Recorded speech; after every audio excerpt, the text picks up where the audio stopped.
This lesson introduces strategies for rhetorically analyzing metaphors and analogies in written and visual arguments. I'll show how, by highlighting certain aspects of a concept while hiding others, analogies and metaphors change how we think about a concept and the connotations and values we associate with it. Let's begin by watching a short clip from the movie Clueless. Amber will take the con position. Cher will be pro. Cher, 2 minutes. So, okay. Like right now, for example, the Haitians need to come to America. But some people are all, what about the strain on our resources?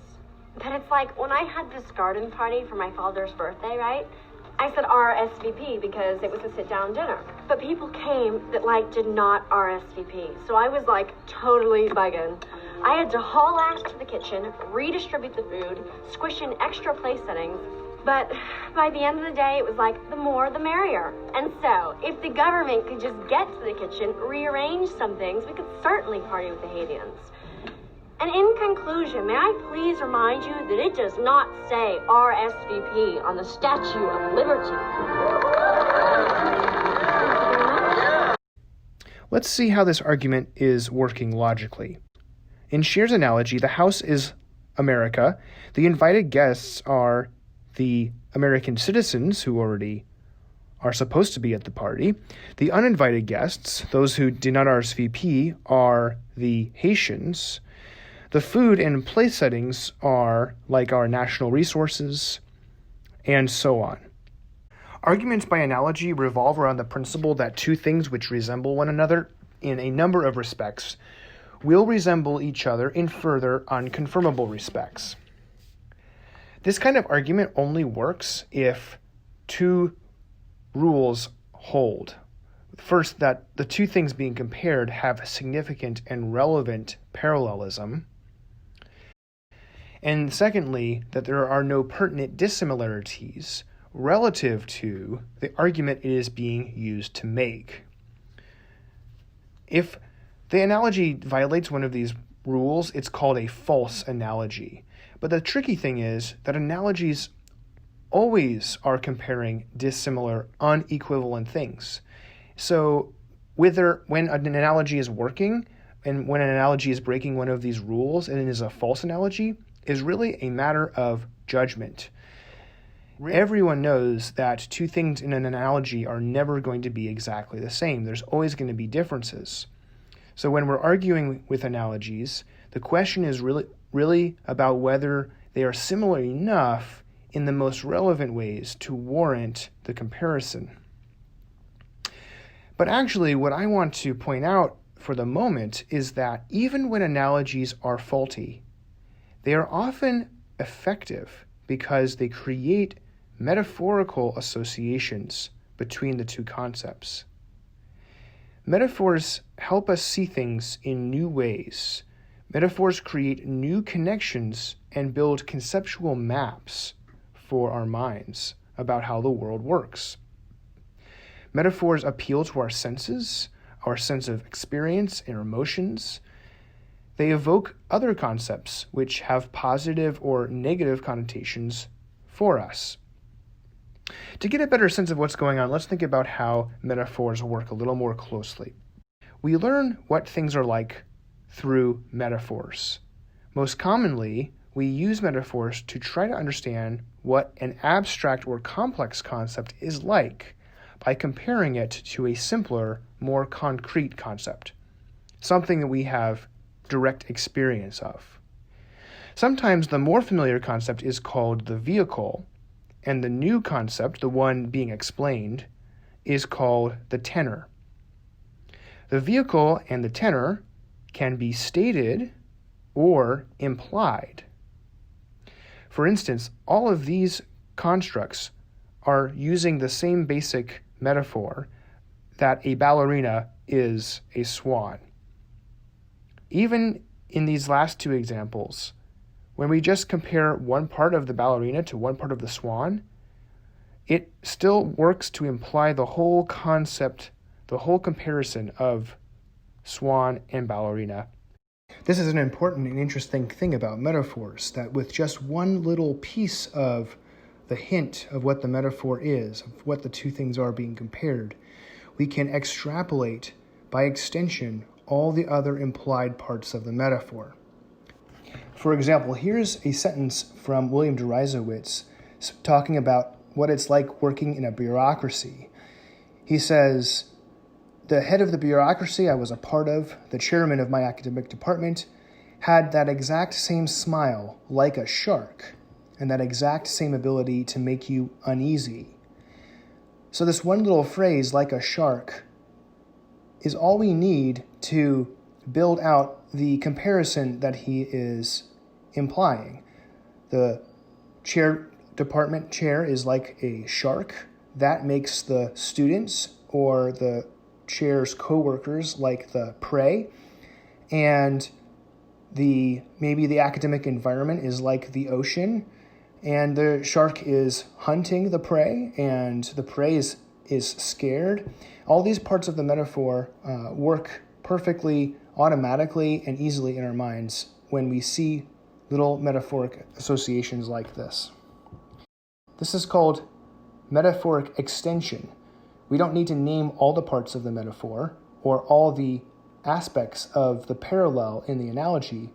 We just need to name one or two parts, and the reader will fill out the rest.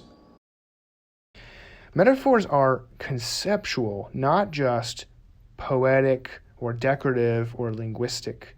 They're creating conceptual maps and giving us a structure about how to see the world. These conceptual maps are only partial.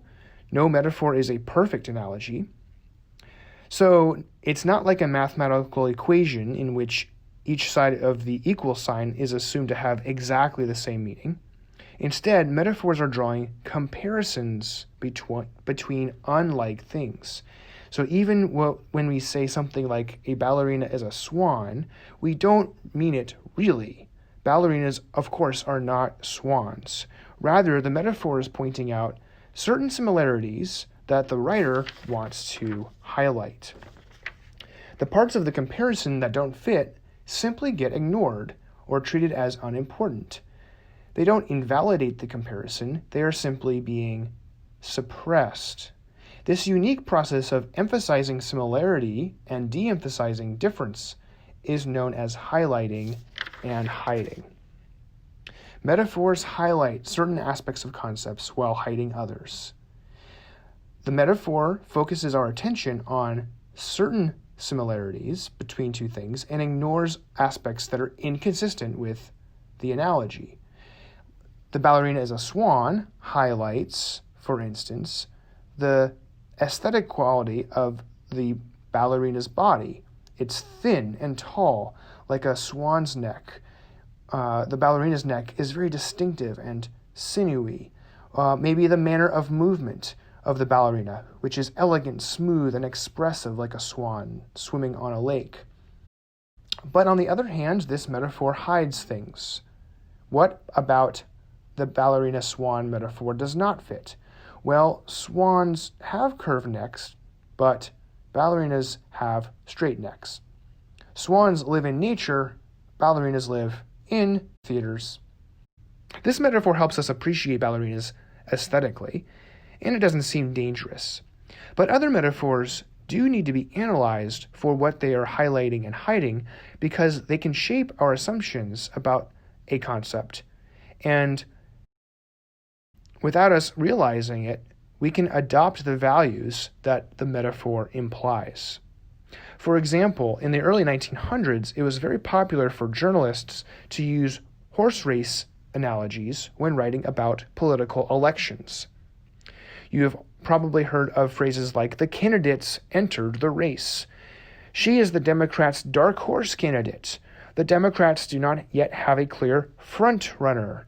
All those phrases I just read highlight certain aspects of the racehorse analogy, but other things are being hidden. Most importantly, the horse race analogy for politics leaves out what the candidates' platforms and values and policies are. What is left out is that the voters, I guess who are the spectators watching the race, are actually deciding which horse wins by voting on the candidates, and they vote based on their policies. All of that part of how the voting system actually works is being left out of this analogy. In their groundbreaking book, Metaphors We Live By, Lakoff and Johnson observe that languages develop elaborate, coherent ways of talking about one concept in terms of another. And when we talk about one idea metaphorically in terms of another idea, the metaphor becomes a model for how we understand that idea. Their first example, Argument is War, shows us that most of the ways we talk about arguments in our society is in terms of warfare. Your claims are indefensible. He attacked the weak point in my argument, and so on. The very important metaphor in our society, time is money, highlights the fact that, like money, time is a limited resource. On the other hand, time is not money, and in a lot of ways it doesn't fit. If you spend your time trying to do something and it doesn't work, you can't get your time back. By adopting this metaphoric concept for thinking about time, our culture has taught us to think about time in a certain way, as if it were money, as if it were a liquid commodity that we can exchange. The metaphoric concept, by highlighting certain aspects and hiding others, embeds this concept within our value system. So let's return now to the example from Clueless and think about how we can use the concept of highlighting and hiding to analyze what's going on in an argument by analogy or metaphor. What is Cher's analogy highlighting? Meeting people is fun. It's a party. It's great to meet new people. Why not invite more people to a party? It's also highlighting that it is quite generous and hospitable to welcome in immigrants. That is certainly true. And that we can adjust our resources if we work at it. But her analogy also implies that the adjustment of process is going to be somewhat simple and relatively pain-free. You just go to the kitchen and rearrange some things, she says. It's improvisational. It's relatively painless. What does her analogy hide? Well, the party analogy disguises the fact that when immigrants move into a new country, they don't socialize very easily or quickly. There might be a language barrier, for instance, or different value systems. The party analogy also disguises the fact that this is not a temporary stopover. Immigration implies permanently joining a community. So the better analogy might be having someone move into your house, not just come as a guest for a party, and so on. Once we've identified the things in the analogy that are being highlighted and the things being hidden, we can better interrogate the validity of the analogy and analyze the rhetorical effect. Why is Cher hiding these aspects of the analogy? Do any of the hidden aspects seriously undermine the strength of her argument? We might argue that, yes, in fact, there are very important, significant dissimilarities between hosting a party and immigration, and we could therefore critique her analogy as being logically faulty or weak. Let's consider one more example, a metaphor in literature, and how we might use the concepts we've been discussing as a strategy of close reading. So when you come across a metaphor in literature, there's several questions you can ask to guide you through a kind of analysis of what's going on in the metaphor and how it is being used rhetorically to make arguments. So for instance, here's the sentence that we brought up previously in the podcast about endo-silence. This is the sentence about Japanese Christians being like a ship lost in a storm without a chart, without a priest or a brother to encourage or console. So let's take a look at first how we can find extensions from metaphors. We see the metaphor has only one part, or it sets up only a couple parts of the metaphor. We have things that are named. The Japanese Christians are explicitly compared to the ship in the first phrase of that sentence. And there's also the mention of the priest to encourage or console. There's the mention of being in a storm. So I'm just putting the parts that are stated in the sentence or sentences, the metaphor, of the parts of the metaphor, and then I'm going to try to fill out how the parts work in relation to each other. So we know on one side of the metaphor we have the Japanese Christians, and on the other side we have the ship. So let's break down the different aspects of the metaphor. We know that they're in a storm, and we can ask, well, what is the storm on the other side of the metaphor? What does it mean he suggests by wandering in the darkness? That's the ship side of the metaphor, but what is on the Japanese Christian side? And so on.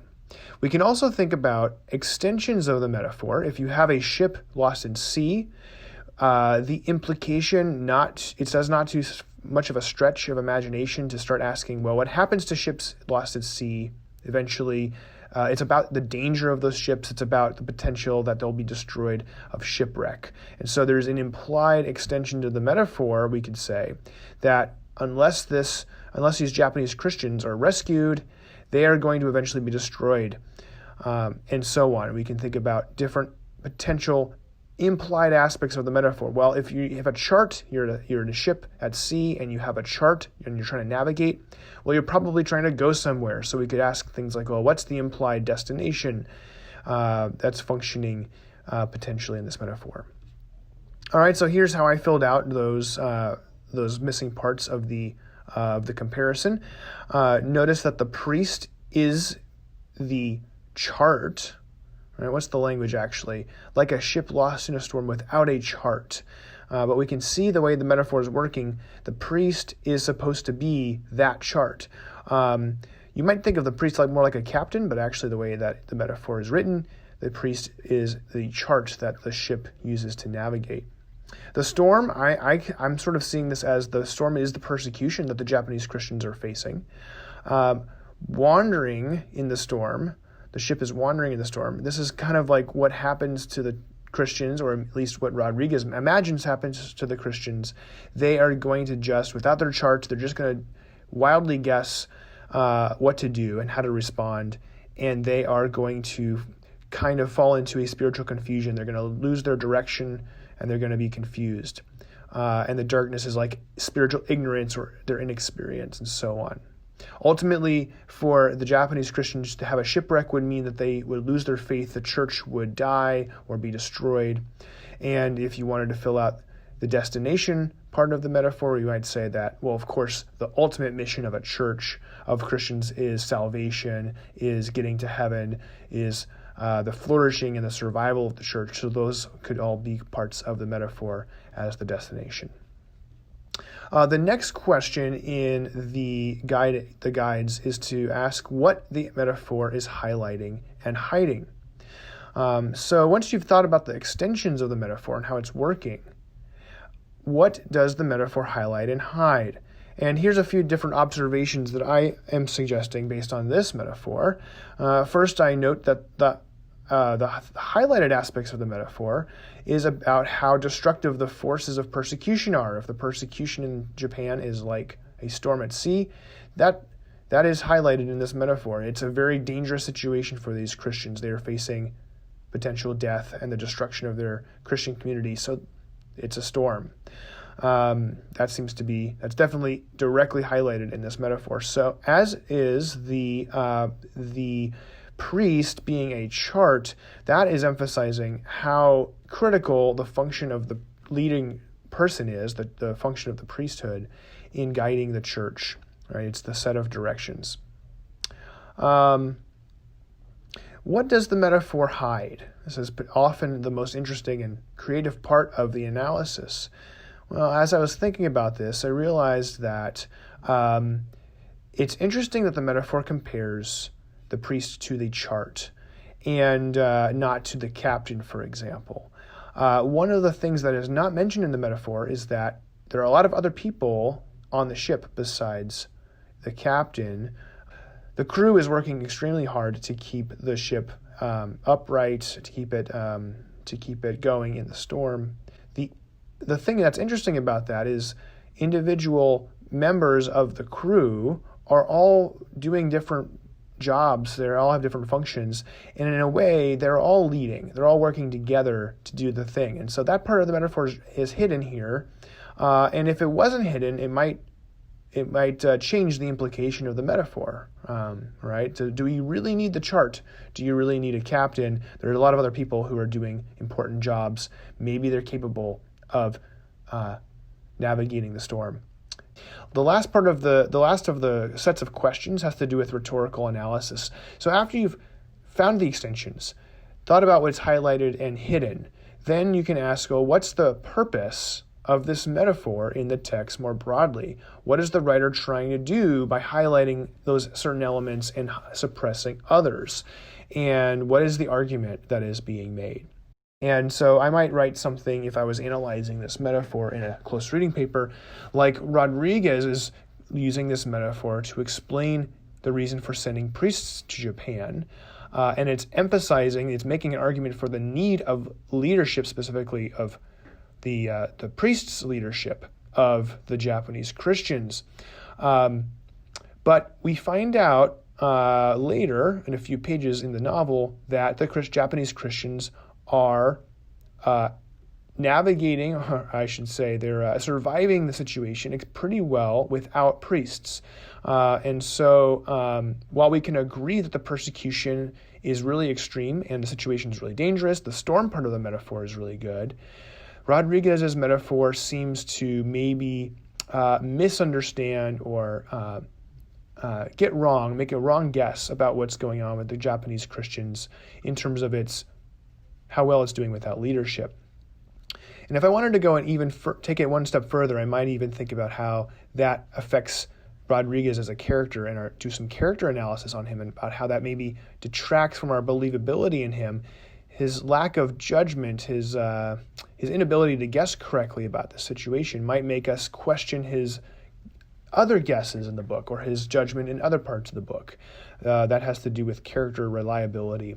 So all this language I've written in here in this example could actually form a pretty interesting paragraph or a couple of paragraphs in a close reading paper. And all that was what I got out of just looking at one metaphor, complex and important metaphor in a literary passage, and asking these questions. And explore those implications in your close reading papers. That's all for now. Good luck on your upcoming readings and activities and your next close reading paper.